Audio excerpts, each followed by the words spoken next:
Friends, kitchen queen আমার চ্যানেলে সবাইকে স্বাগত। আমি আবার চলে এসেছি তোমাদের কাছে একটা নতুন রেসিপি নিয়ে।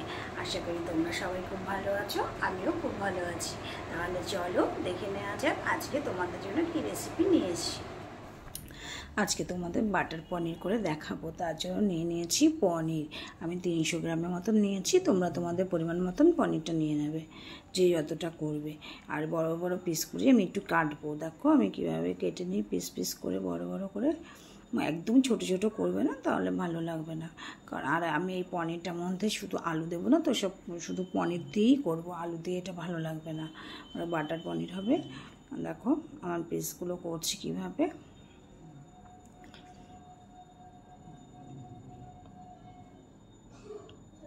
আর এটা খেতে না দারুণ লাগে। যখন তোমরা ভাত সাথে খেতে পারবে, কিন্তু রুটি, পরোটা, ফ্রাইড রাইস মানে এগুলোর সাথে বেশি ভালো লাগবে। পোলাও এগুলোর সাথে বেশি ভালো লাগবে খেতে।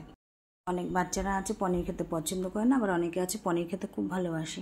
যেমন আমার ছেলে পনির খেতে অত পছন্দ করে না, কিন্তু ওকে যখন এইভাবে রান্না করে খাওয়াই না, ও সব এই পনিরগুলো খেয়ে নেয়।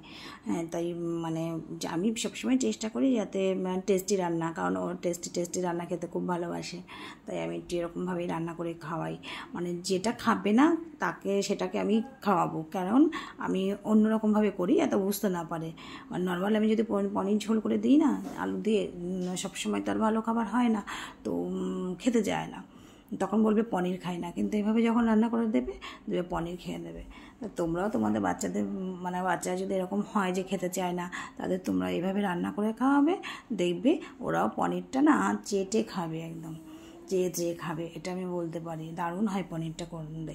তোমরা এইভাবে করে খাবে আর আমাকে কমেন্ট করে অবশ্যই জানাবে। দেখো আমি তেমন কিছু মশলা দিচ্ছি না, খুব সামান্য দুটো জিনিস দিয়েই হয়তো আমি পনিরটাকে করব। দেখো কাঁচা লঙ্কা আর আমি কাজু বাদাম দিয়ে দিলাম। কাজু বাদাম কতটা দিলাম তোমরা দেখতেই পাচ্ছ। একটু কাজু বাদাম দিতেই লাগবে বেশি, কারণ আর তেমন কোনো মশলা দিচ্ছি না। আর দিয়ে দিচ্ছি হচ্ছে দেখো টমেটো। আমি 2টো টমেটো নিয়েছি, টমেটোকে কুচিয়ে নেব। এটাকেও আমি আলাদা করে পেস্ট করে রাখবো। আলাদা আলাদা করবে, কারণ একসাথে দেবে না। একসাথে দিলে কী হবে বলো তো, রান্নাটা ভালো হবে না। কারণ কাজু বাদাম যখন মশলার মধ্যে দেবে না, তাড়াতাড়ি লেগে যায়। তো এই টমেটোটাকে তো ভাজতেই হবে, তো ভালো লাগবে না। তাই টমেটোকে আমি আগে আলাদা আলাদা করে কুচিয়ে নিচ্ছি। তো মিক্সিতে আমি দিয়ে দেবো, মানে কাজু বাদাম পেস্টটা হয়ে গেলেই দিয়ে দেবো এটা টমেটো পেস্টটা। টমেটোটা খুব দেবো, বা এটাকেও পেস্ট করে নেব। আর এটা মিক্সিতেই করে নেবে। এটা কিন্তু মানে ভাববে না যে আমি এমনিই রান্না করি, ভালো লাগবে না। কিন্তু মিক্সিতে দিলে পুরো পেস্ট হয়ে যাবে। ওইভাবেই তোমরা রান্না করবে। আমি যেভাবে দেখাচ্ছি তোমরা রান্নাগুলো ফলো করতে থাকো, আশা করি ভালো লাগবে। আর আমি দেখো কড়াই বসিয়ে দিয়েছি। আমি একটু সাদা তেল দিয়ে না পনিরটাকে না হালকা করে একটু ব্রাউন করে ভেজে নেব। এবারে পনিরটা ছেড়ে দিচ্ছি। আর পনির না খুব ভাজবে না, বেশি করে ভাজলে কী হয় বলো তো, শক্ত হয়ে যায়, পনিরের টেস্টটাই চলে যায়। মানে যেই জিনিসে যেটা।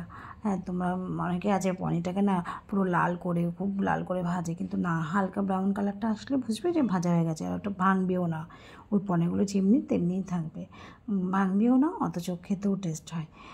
একদম হালকা লাইট ব্রাউন করবো, দেখবে। তোমরা দেখে নাও আমার পনির ভাজাটা আমি কীভাবে ভাজি।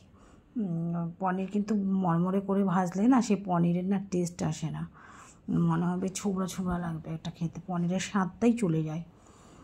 সেই কারণে আমি তোমাকে পনির ভাজাটা ভালো করে দেখাচ্ছি, তোমরা দেখতে থাকো। আর তোমরা আমার ভিডিও দেখো, অবশ্যই আমাকে কমেন্ট করো, আর আমার রান্নাগুলো কেমন হচ্ছে আমাকে জানিও। তাতে আমার কী হবে বলো তো, উৎসাহ বাড়বে রান্নার, আর আমি এগিয়ে যেতে পারবো। নয়তো তোমাদের কমেন্ট একটা এবং লাইক আমাকে মানে এগিয়ে যেতে সাহায্য করবে। তোমরা আমার পাশে থেকো সব সময়।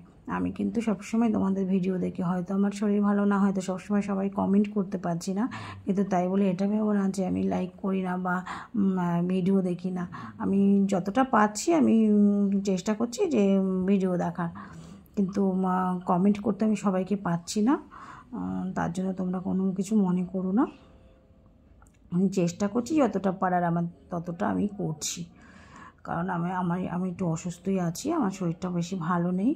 আমি যে বেঁচে থাকবো সেটাই আমি ভাবিনি, তো এটাই অনেক যে তোমাদের আমি এখনও পর্যন্ত তোমাদের কাছে আমি আছি, ভিডিও দেখাতে পাচ্ছি, যদিও এখন ভালো আছি।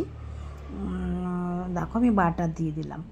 আর তেল তো একটু সামান্য ছিল, ওটার আমি তুলিনি, আমি বাটারটা দিয়ে দিলাম। নয়তো তোমরা চাইলে তেল ছাড়া বাটারটা দিয়েও শুধু করতে পারো, আর টেস্ট হয় ভালো।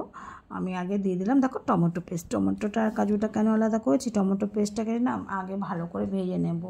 আর কাজু বাদাম দিলে কী হবে বলো তো, লেগে যাবে, তো ভালো ভাজা হবে না। টমেটোটা কাঁচা কাঁচা থাকলে না ভালো লাগবে না, তাই টমেটো পেস্টটাকে আগে ভালো করে ভেজে নিচ্ছি।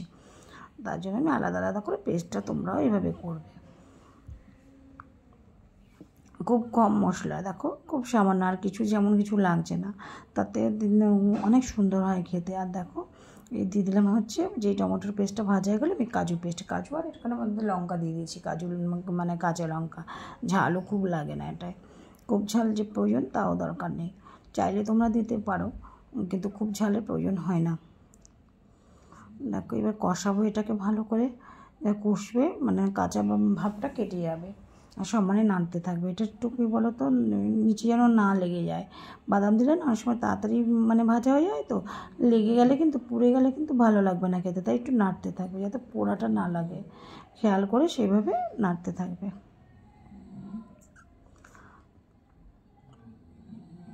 আর আমার ভিডিওগুলো অবশ্যই তোমরা দেখো, আর আমাকে কমেন্ট করে কিন্তু অবশ্যই জানাবে। তোমরা ভেবো না যে তোমাদের ভিডিও আমি দেখি না, তাই বলে তুমি আমার ভিডিওতে আসবে না, এমনি কোনো কাজ করো না।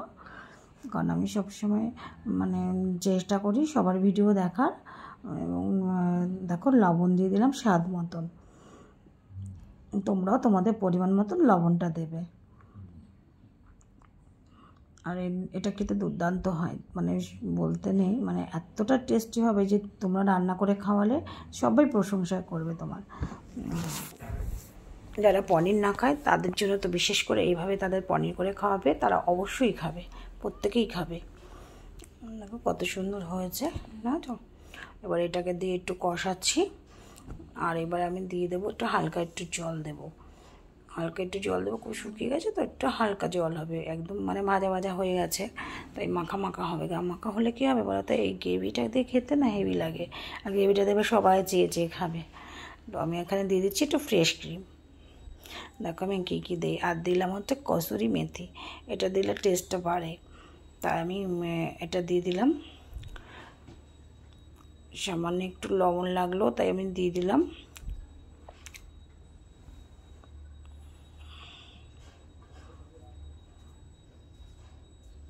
দেখো আমার হয়ে এসছে রান্নাটা, এবার আমি নামিয়ে নেব। যদি না দেখতে সুন্দর হয় না, ততটাই খেতে সুন্দর।